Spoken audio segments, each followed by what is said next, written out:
നോക്കാം പ്രധാന വാർത്തകൾ വേഗത്തിൽ. ADGP MR അജിത് കുമാറിനെതിരെ നടപടിയെടുക്കാതെ സംസ്ഥാന സർക്കാർ ക്രമസമാധാന ചുമതലയിൽ നിന്ന് മാറ്റണമെന്ന ആവശ്യം ശക്തം. മൗനം തുടർന്ന് മുഖ്യമന്ത്രി PV അൻവർ ഇന്നും മുഖ്യമന്ത്രിയെയും CPM സംസ്ഥാന സെക്രട്ടറിയെയും കാണും.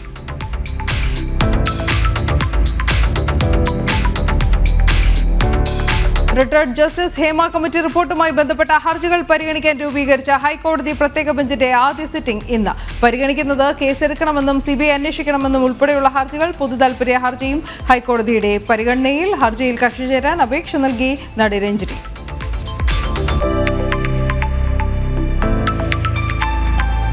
വിഴിഞ്ഞം തുറമുഖം വീണ്ടും ചരിത്ര നേട്ടത്തിലേക്ക്. ആഴത്തിൽ നങ്കൂരമിട്ട ചരക്ക് കപ്പൽ കേലെ 16.5 മീറ്ററോളം ആഴത്തിൽ നങ്കൂരമിട്ടത് 20 മീറ്റർ ആഴമുള്ള തീരത്ത്. ചരക്ക് വിനിമയം നടത്തിയത് മെഡിറ്ററേനിയൻ ഷിപ്പിംഗ് കമ്പനിയുടെ 5ഓളം കപ്പലുകൾ. കരിപ്പൂർ സ്വർണ്ണക്കടത്ത് കേസിൽ കസ്റ്റംസ് റിപ്പോർട്ട് കോടതിയിലേക്ക്. അഡ്ജുഡിക്കേഷൻ നടപടികൾ പൂർത്തിയായി. കേസ് ചീഫ് കമ്മീഷണറുടെ ഓർഡറിനായും മാറ്റി.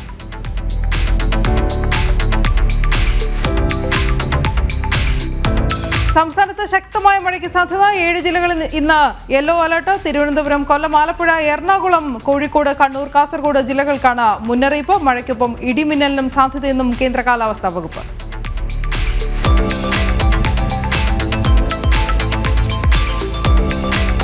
സംസ്ഥാനത്ത് ഡെങ്കിപ്പനി ബാധിതരുടെ എണ്ണം കുതിച്ചുയരുന്നു. കഴിഞ്ഞ ഒരാഴ്ചക്കിടെ രോഗം ബാധിച്ചത് 1000ഓളം പേർക്കാണ്. തുടക്കത്തിലെ ആരോഗ്യ വകുപ്പിന്റെ പ്രതിരോധം പാളിയതാണ് ഡെങ്കിപ്പനി വ്യാപിക്കാൻ കാരണം.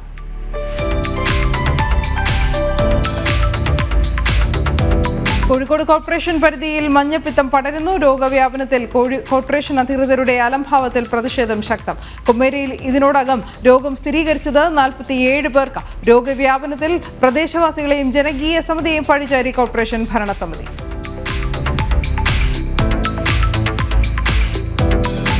തിരുവനന്തപുരം നഗരത്തിൽ കുടിവെള്ളം മുടങ്ങിയതിൽ ഉദ്യോഗസ്ഥർക്കും കരാറുകാർക്കും വീഴ്ച പറ്റിയെന്ന വാദവുമായി നഗരസഭ. വിഷയം ടെക്നിക്കൽ മെമ്പർ അന്വേഷിച്ച് 2 ദിവസത്തിനകം റിപ്പോർട്ട് നൽകാൻ നിർദ്ദേശം. അതേസമയം 6 ദിവസത്തെ ദുരിതങ്ങൾക്കൊടുവിൽ തലസ്ഥാനത്ത് ജലവിതരണം പുനഃസ്ഥാപിച്ചു. പ്രതിപക്ഷ നേതാവ് രാഹുൽ നടത്തിയ ഭാരതവിരുദ്ധ പരാമർശത്തിൽ പ്രതിഷേധം കടുക്കുന്നു. രാഹുൽ രാജ്യത്തോടും ജനങ്ങളോടും മാപ്പ് പറയണമെന്ന് പൊതുവിൽ ഉയരുന്ന ആവശ്യം. രാഹുൽ ഭാരതത്തെ ഇകഴ്ത്തി ചൈനയെ പുകഴ്ത്തിയത് ടെക്സസ് സർവകലാശാലയിൽ നടത്തിയ പരിപാടിയിൽ. രാഹുലിന്റെ ചൈനയോടുള്ള സ്നേഹം ഇതാദ്യമല്ലെന്ന് ചൂണ്ടിക്കാട്ടി പ്രത്യക്ഷ സമരത്തിലേക്ക് കടക്കാൻ BJP. ഹരിയാനയിൽ ഇന്ത്യ സഖ്യത്തിന് തകർച്ച. ആം ആദ്മി പാർട്ടി നിയമസഭാ തെരഞ്ഞെടുപ്പിൽ മത്സരിക്കാനുള്ള 20 സ്ഥാനാർത്ഥികളെ പ്രഖ്യാപിച്ചു. പാർട്ടി സ്വന്തം നിലയ്ക്ക് സ്ഥാനാർത്ഥികളെ പ്രഖ്യാപിച്ചത് സീറ്റ് വിഭജന ചർച്ചകൾ പരാജയപ്പെട്ടതിനെ തുടർന്ന്. കുറഞ്ഞത് 10 സീറ്റുകൾ ചോദിച്ച ആം ആദ്മിക്ക് കോൺഗ്രസ് വാഗ്ദാനം ചെയ്തത് 5 മുതൽ 7 സീറ്റ് വരെ മാത്രം. 90 സീറ്റുകളിലും സ്ഥാനാർത്ഥികളെ നിർത്താൻ തയ്യാറാണെന്ന് ആം ആദ്മി പാർട്ടിയുടെ വെല്ലുവിളി. വറുതിയൊഴിയാതെ മത്സ്യത്തൊഴിലാളികൾ. കഴിഞ്ഞ 6 മാസമായി പെൻഷൻ ലഭിക്കുന്നില്ലെന്ന് മത്സ്യത്തൊഴിലാളികളുടെ പരാതി. ദുരിതത്തിലായിരിക്കുന്ന തൊഴിലാളികൾക്ക് പെൻഷനും മാസങ്ങളായി കുടിശ്ശിക. ഓണത്തിന് പട്ടിണി കിടക്കേണ്ട അവസ്ഥയിലാണ് ഭൂരിഭാഗം തൊഴിലാളികളും. തുക ഉടൻ നൽകിയില്ലെങ്കിൽ ഓണത്തിന് സമരം ചെയ്യാനും തീരുമാനം.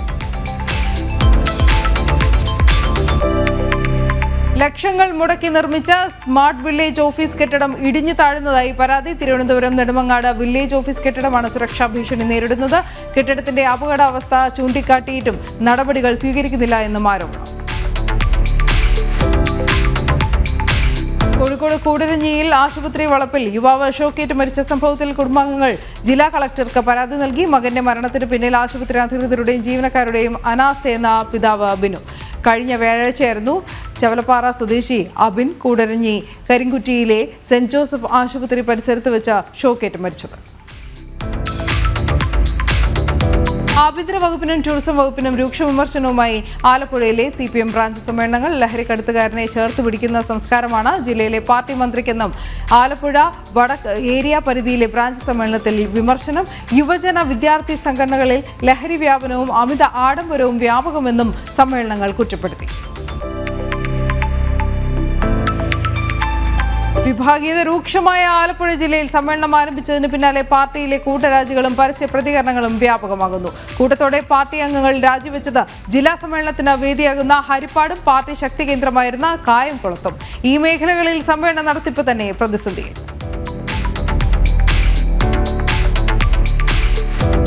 തിരുവിതാംകൂർ രാജകൊട്ടാരത്തിൽ ഓണക്കാഴ്ച സമർപ്പിച്ച മലയരയർ കൊട്ടാരത്തിലെത്തിയത് തിരുവനന്തപുരം, കന്യാകുമാരി, തിരുനെൽവേലി എന്നിവിടങ്ങളിലെ സമുദായക്കാർ. ആദരവോടെ അശ്വതി തിരുനാൾ ഗൗരി ലക്ഷ്മിഭായ് തമ്പുരാട്ടിയെ സ്വീകരിച്ചു.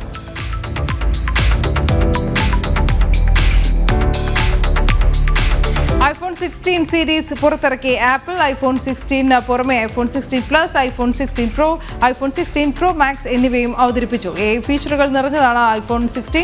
iPhone 15 Proയിലേതുപോലെ ആക്ഷൻ ബട്ടൺ ഇതിലുമുണ്ട്.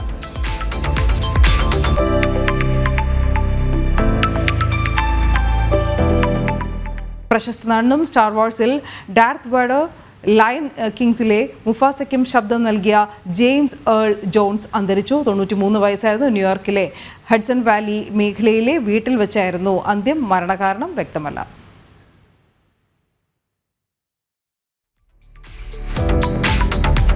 ടൊവിനോ തോമസ് പ്രധാന വേഷത്തിലെത്തുന്ന അജയന്റെ രണ്ടാം മോഷണം തിയേറ്ററുകളിലേക്ക്. ചിത്രം സെപ്റ്റംബർ 12 റിലീസ് ചെയ്യും. ജിതിൻ ലാൽ സംവിധാനം ചെയ്ത ചിത്രത്തിന് സുജിത് നമ്പ്യാരാണ് തിരക്കഥ എഴുതിയിരിക്കുന്നത്. ലിസ്റ്റൻ സ്റ്റീഫൻ, സക്കറിയ തോമസ് എന്നിവരാണ് നിർമ്മാണം. ബേസിൽ ജോസഫ്, കൃതി ഷെട്ടി, ഐശ്വര്യ രാജേഷ്, സുരഭി ലക്ഷ്മി എന്നിവർ മറ്റഭിനേതാക്കൾ.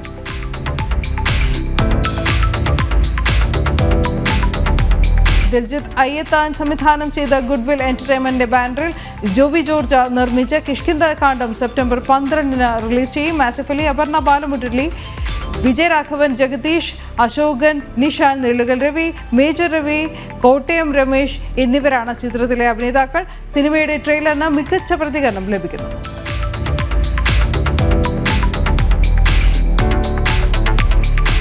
ആന്റണി വർഗീസ് അഥവാ പെപ്പെ പ്രധാന വേഷത്തിലെത്തുന്ന കൊണ്ടൽ സെപ്റ്റംബർ 13 തിയേറ്ററുകളിലെത്തുന്നു. സോഫിയ പോൾ നിർമ്മിച്ച അജിത് മാമ്പള്ളി സംവിധാനം ചെയ്ത ചിത്രത്തിൽ രാജ് ബി ഷെട്ടിയും പ്രധാന വേഷത്തിൽ എത്തുന്നുണ്ട്. ആക്ഷൻ ഡ്രാമ വിഭാഗത്തിൽപ്പെടുന്ന ചിത്രത്തിന് മികച്ച ആക്ഷൻ രംഗങ്ങളും നാടകീയ രംഗങ്ങളും നിറഞ്ഞ രസകരമായ കഥയാണ് വാഗ്ദാനം ചെയ്യുന്നത്. സിനിമയുടെ ട്രെയിലറിന് മികച്ച പ്രതികരണം.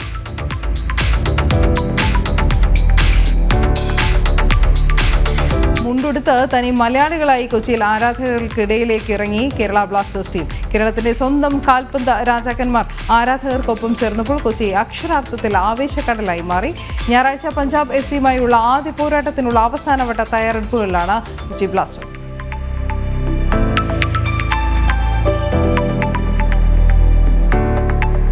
സൂപ്പർ ലീഗ് കേരള ക്ലബ്ബായ മലപ്പുറം FC-യുടെ സഹ ഉടമയായി സഞ്ജു സാംസൺ. ടീം ഉടമകളിൽ സഞ്ജു പങ്കാളിത്തം വഹിക്കുന്ന കാര്യം ക്ലബ്ബ് ഇൻസ്റ്റഗ്രാം പോസ്റ്റിലൂടെ ഔദ്യോഗികമായി പ്രഖ്യാപിച്ചു. ഐ ലീഗ് ക്ലബ്ബായ ഗോകുലം FC-ക്ക് ശേഷം മലപ്പുറം കേന്ദ്രീകരിച്ച് വരുന്ന രണ്ടാമത്തെ പ്രൊഫഷണൽ ഫുട്ബോൾ ക്ലബ്ബാണ് മലപ്പുറം FC. കേരള ക്രിക്കറ്റ് ലീഗിൽ ട്രിവാൻഡ്രം റോയൽസിന് 5 വിക്കറ്റ് വിജയം.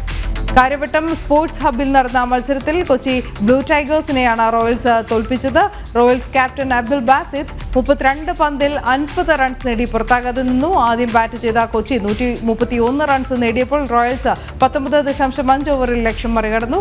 അർദ്ധ സെഞ്ചുറിക്ക് പുറമെ 3 വിക്കറ്റ് നേടിയ ബാസിത്താണ് പ്ലെയർ ഓഫ് ദി മാച്ച്. ഇതോടെ റോയൽസ് പോയിന്റ് പട്ടികയിൽ രണ്ടാമതെത്തി. ആദ്യ മത്സരത്തിലും റോയൽസ് കൊച്ചിയെ പരാജയപ്പെടുത്തിയിരുന്നു.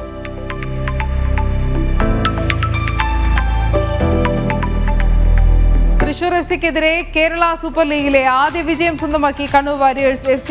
മലപ്പുറം പയ്യനാട് സ്റ്റേഡിയത്തിൽ നടന്ന മത്സരത്തിൽ 1-2 ഗോളിന്റെ വിജയമാണ് കണ്ണൂർ സ്വന്തമാക്കിയത്. തൃശൂരാണ് ആദ്യം മുന്നിലെത്തിയതെങ്കിലും കണ്ണൂർ അവസാന നിമിഷം ആൽവാരോ ഫെർണാണ്ടസിലൂടെ വിജയ ഗോൾ സ്വന്തമാക്കി. കേരള സൂപ്പർ ലീഗിലെ കണ്ണൂർ FC-യുടെ ആദ്യ വിജയം.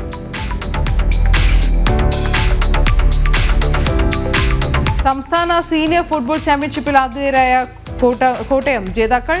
ഫൈനലിൽ തിരുവനന്തപുരത്തെ എതിരില്ലാത്ത 1 ഗോളിന് പരാജയപ്പെടുത്തിയാണ് കിരീട നേട്ടം. വാശിയേറിയ ഫൈനലിൽ ഇരു ടീമും മികച്ച മുന്നേറ്റങ്ങൾ കാഴ്ചവെച്ചെങ്കിലും 55-ാം മിനിറ്റിൽ സബ്സ്റ്റിറ്റ്യൂട്ടായി ഇറങ്ങിയ ഫെബിൻ നസീമിലൂടെയാണ് ആതിഥേയർ വിജയ ഗോൾ നേടിയത്.